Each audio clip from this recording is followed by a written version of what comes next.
nkuko mubireba rero twari tumaze iminsi tutabonana, tumaze iminsi kabisa twese dusa nkaho tudahura, ariko uyu munsi twasuye abasore bavuga ko ari abambere mu gutera ibipfunsi mu Rwanda, ari n'abasore bazi gutera umugeri wa mbere mu Rwanda. Muri kubabona namwe twicaranye nabo, tugiye kugirana ikiganiro nabo gitoya, batubwire amateka y'ubuzima bwabo bagiye banyuramo mu buzima busanzwe, kandi mbararikira kugira ngo ushaka kubona ibiganiro byiza, umugeri n'igipfunsi, filime nziza, komedi ziryoshye, sacinga Umuseke 200 TV kugira ngo ubashe kugira ngo ubone ibiganiro byacu, kandi ukore na subscribe na like no ku friend bawe bose, ukubahe share kugira ngo ibiganiro byacu bikugereho bitunganye neza. Hano turi kumwe n'umusore bita Ari.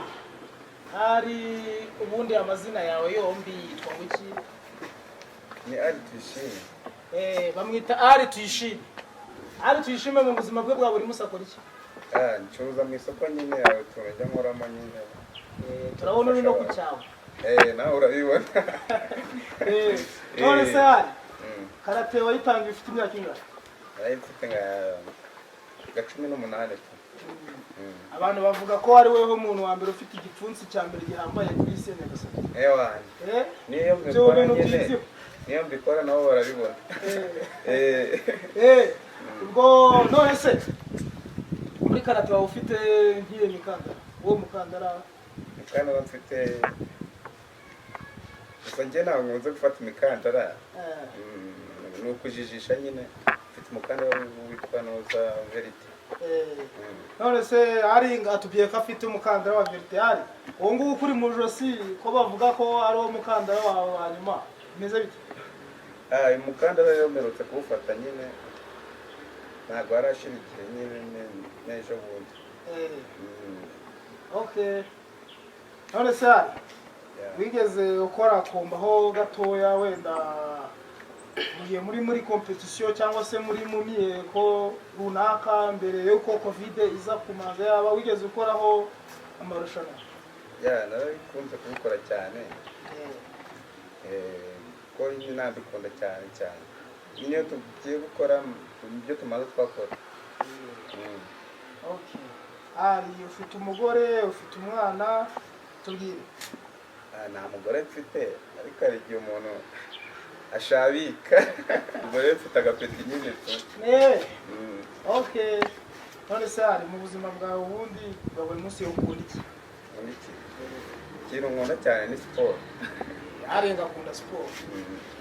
Siporo muri rusange zerekeye gute? Zerekeye gukina iki? Siporo ziratandukanye, ari gukina umupira, ari karate, ari gutera ibyuma byinshi. Umukino nkunda cyane no karate. Akurikiraho umupira. Na zara siporo nyine za cross nizo nkunda cyane. Mu mupira se hari ikipe wigeze ukinira wenda yabizwi mu karere ka Nyabihu cyangwa se? Reka nyine ni kwa kubikunda nyine, ariko nta kipe ngira yo gukina. Okay. Hano twakiriye n'undi mutumirwa wacu bamwita Gihungu. Gihungu, urakiriwe kuri televiziyo yacu Umuseke 200 TV. Murakoze. Ubundi amazina yawe yombi witwa nde? Amazina yanjye Nsengiyumva Emery. Ariko abantu banze kuri Gihungu. Nsengiyumva Emery rero ngo nawe ni umusportif uhambaye wo muri Nyabihu. Uwo bakunze kwita Vandame wo mu Rwanda kabisa, afite umugeri hariya. Ibyo bintu byizi wacu n'abantu barabizi nabo babikubwira. Kwako ku mikino nkunze gukora abantu baba bahari mu marushanwa gutyo. Ese Emery, ubundi mu buzima bwawe bwa buri munsi weho ukunda iki? Ubuzima bwanjye bwa buri munsi, ikintu nkora nankora buri munsi. Mu gitondo nimugoroba ni ikintu cyitwa siporo. Siporo hari nyinshi, Ari yatubwiye ko yakinye siporo nyinshi zibaho zishoboka zose yarazikinye. Weho siporo mu buzima bwawe ukunda izi? Nje siporo nakunze mu buzima bwanjye, ikintu nakunze gukora cyane karate. Muri karate wawe ufitemo uhe mukandara? Verite. None se ko bavuga ko ari wo muntu wa mbere ufite umugeri wa mbere no mu Rwanda, maza nta muntu wagukurikira, nibyo cyangwa se ibyo bintu ntabwo byiziho barakabye? Ntago bakabye, ariko ndagerageza. uragerageza ubwo nk'uko muri kureba rero hano turi kumwe n'abatumirwa bacu babiri, ni abasore bakunze siporo kuva mu bwana bwabo banarayiharanira. ubu ngubu ukaba wumva ko umwe afite sentire, umwe ari maro, ari we murabyirebera, maro yanayizanye. Gihungu we afite verte ye ntago twayibonye, ariko byanze bikunze biraza kugaragarira mu bikorwa bari buze kutwereka. Sawa rero, ubwo ndakeka ko ikiganiro cyacu twagihimira aha ngaha, ariko mu kanya mugiye kutwereka byo mwize, byo mwakuye muri siporo yanyu. Ariko tutari twagenda, mwambwira buri mumwe wese ndamubaza ku giti cye, asubiza ari mikoro mubaze. Ubundi mu buzima hari ikintu ukora kikagushimisha, ikintu cyagushimishije muri karate ni iki?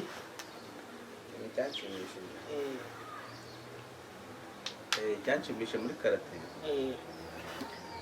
ni uko rimwe ahantu nigeze kujya mbura n'abasore nyine baramuhotera, ariko kubera ko nari narize karate nyine nirwanyeho, kuko naza kwirwanaho bari ubuzima bwanjye ntabwo bwari buramera sawa. Kera nacyo cyanshimishijemo gakeya nyine. Ikindi kinshimisha iyo nkoze siporo ya karate ngataha numva umubiri wanjye umeze neza. Ikintu cyanshimishije nanjye kwiga karate, cyambere nkigerayo ikintu cyambere batwigishe ni ikinyabupfura. Ikintu cyanshimishije akaba ari uko batubwiye ko umuntu agomba kubaha umwe buri wese. Icyo kintu cyambere n'ubu gituma nakomeza kuyikunda, kinanshimisha kuba ubwanjye ngiye ikinyabupfura. Ubundi discipline niyo ya mbere muri rusange. Reka ni neza henshi cyane njyewe. Okay, Gihungu wo metre wakwigishaga yarafite sentire ye? Yarafite umukara. Afite umukara. Dani imwe ari. Afite premier dan muri. Premier dan. Okay. Wewe se ari metre wakwigisha yarafite sentire? Troisième dan. Numva ko wenda maraza kutwereka turareba. Abigiye premier dan yakubita deuxième dan nta. Birashoboka. Birashoboka cyane. Maraza kubitwereka mu kantu gato, maraza kutwereka. Sawa, ku bantu bakurikiye ikiganiro cyacu, ni ikiganiro dukora buri gitondo muri Zinduka, kandi tukagikora ku Museke 200 TV. Ubwo rero ikiganiro cyacu kagisubikira hano, turebe abo basore mbese ibintu bize ni ibintu ki, ni ibintu bifite gahunda. Turebe ko umukino wa karate nawo mu gihugu cy'u Rwanda turebe urwego ugezeho. Murakoze. Nkuko rero mu kiganiro cyacu cyazinduka ku Museke 200 TV, bano basore bahoze batubwira ati ni abasore ba mbere bafite ibipfunsi bya mbere. Ubwo nyine hano bagiye kutwereka umukino, batwereke turebe ukuntu bimeze, turebe ko umukino wa karate koko mu Rwanda ukomeje gutera imbere. Sawa, ubwo mwatangira tukareba, tukihera amaso natwe ku byiza byo mwigishijwe n'abametre bacu. Sawa.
Mubonye rero ko abasore bacu bana mwize neza kabisa. Felicitation basore.